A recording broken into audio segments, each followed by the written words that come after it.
Hollow and hello. Thank you. Thank you for joining me today.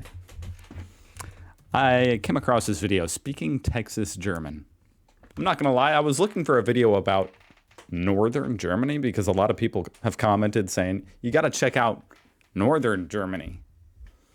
And I was trying to do that, but then this video popped up in the search result.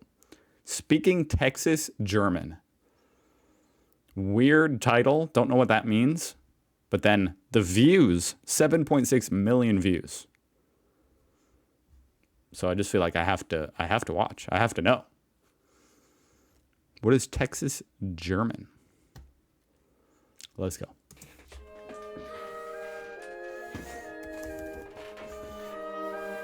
The Germans that immigrated to Texas in the 1840s came from all areas across Germany.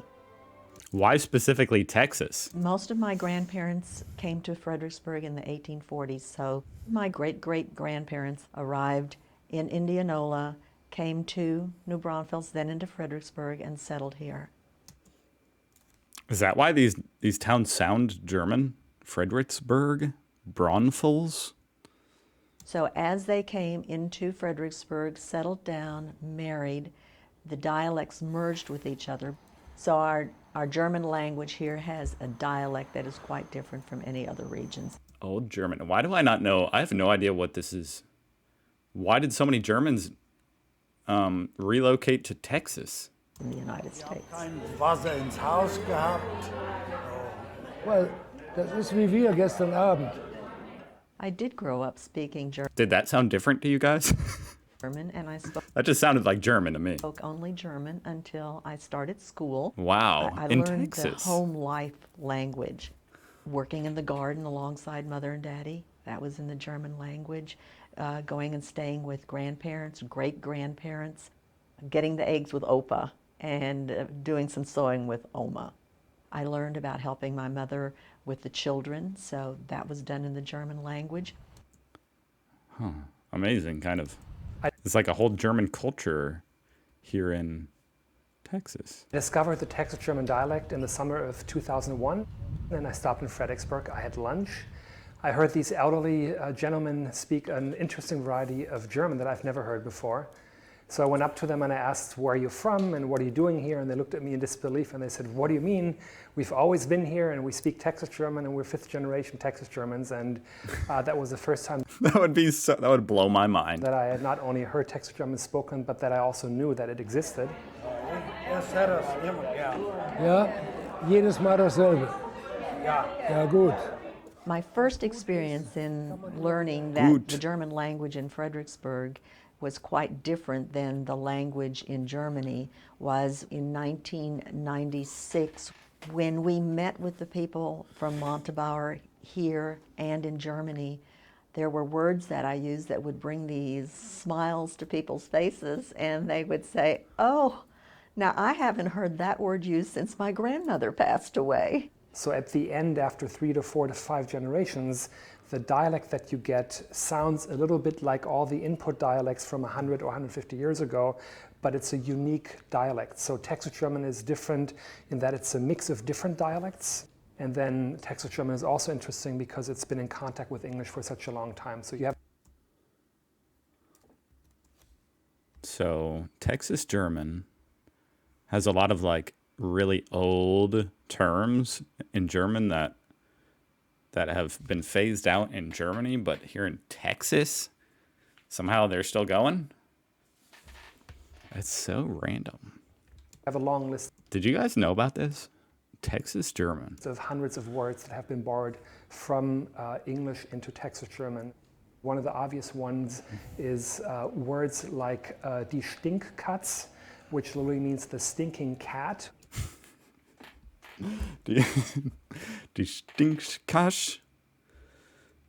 That's like bad marijuana. Do you guys not have skunks over there in Germany? They saw this little fluffy thing that was walking around Sometimes it's hard to tell the difference between a skunk and marijuana. and it looked like a cat, but it really had a bad smell, so they literally called it stinking cat. It's something very That's a weird cat. uniquely Texan. Da war keine Wagen, so der Of course you guys came up with the name Of course, the name is like 5 words crushed into one. The Stinking Cat. That would be 3 words, but you get my point. Herbst und seine Frau und die Jungen sind beifuß. Texas German is really hard to find these days. If you go to That's a shame. 9-pin bowling alleys, if you go 9-pin, who does... to I didn't know we had any of that here in America. particular types of social clubs like dancing clubs, shooting clubs, card playing clubs, I don't even know anything about 9-pin bowling. Do you guys... Is that what Germany has, 9-pin? specifically in areas like New This meat Braunfels looks really good. I want to go here. or in Fredericksburg or in Schulenburg. Or That's 10-pin bowling. Is it not? Am I just stupid? I mean, I'm acting like I know anything about bowling. All I know is there's 10 pins. And that's 10 pins. At least, like, I mean, American bowling.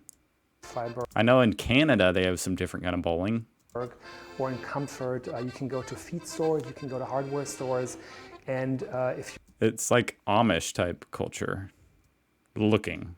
you're lucky, you run into people who speak Texas German with you. Wow. That is just fascinating. Every once in a while you find something. Why are the comments off? That's annoying.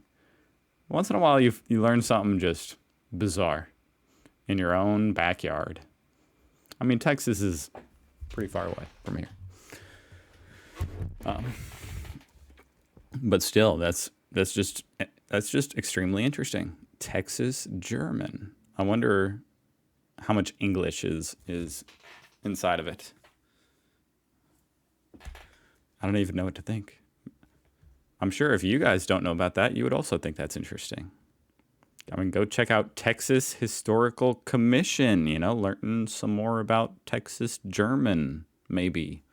I don't know. I'm just shouting them out because that was a cool video. That was very cool.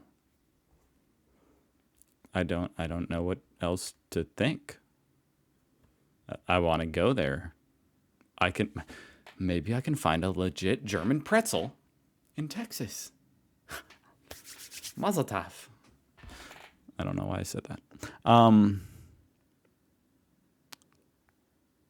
Thank you for watching.